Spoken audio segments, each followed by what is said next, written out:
Breaking tonight, a full slate of hearings on Capitol Hill about some very serious issues. Emotional testimony about President Biden's withdrawal of U.S. troops from Afghanistan. Growing controversy over the narrative about the origins of the coronavirus, and some interesting testimony there.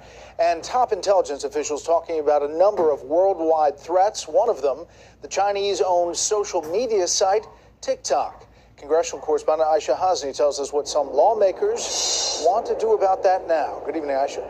Right, good evening to you. In a very rare public appearance, the chiefs of the FBI, the CIA, NSA, ODNI, and DIA all came together on Capitol Hill to hand over their annual threat assessment to lawmakers. And it covered a wide variety of topics, from the Russia war on Ukraine to Iran's nuclear program. But China, they say, is the most consequential threat to America's national security right now. And lawmakers grilled them on this app, TikTok, which even Intel officials admit screams national security concerns. It may be the beginning of the end for TikTok, as the nation's top intelligence officials testified on Capitol Hill about the dangers of the Chinese-owned app at a hearing on threats around the world. Could they use TikTok to control data on millions of users? Yes. Could they use it to control the software on millions of devices, given the opportunity to do so? Yes.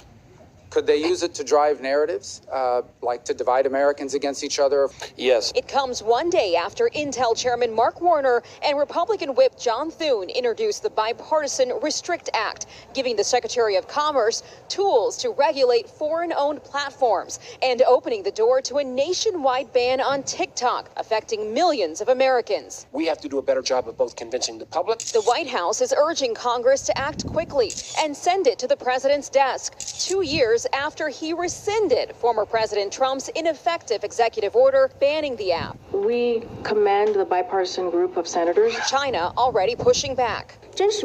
Such a practice violates the principle of fair competition and seriously damages the international economic and trade order. Senators also dug into China's ties to Russia. What's the current analysis on the relationship between China and Russia? It is continuing to deepen. And unleash their frustration over still not having seen those classified documents found at properties connected to Biden and Trump. Some of us are prepared to start putting our foot down if we don't get better answers.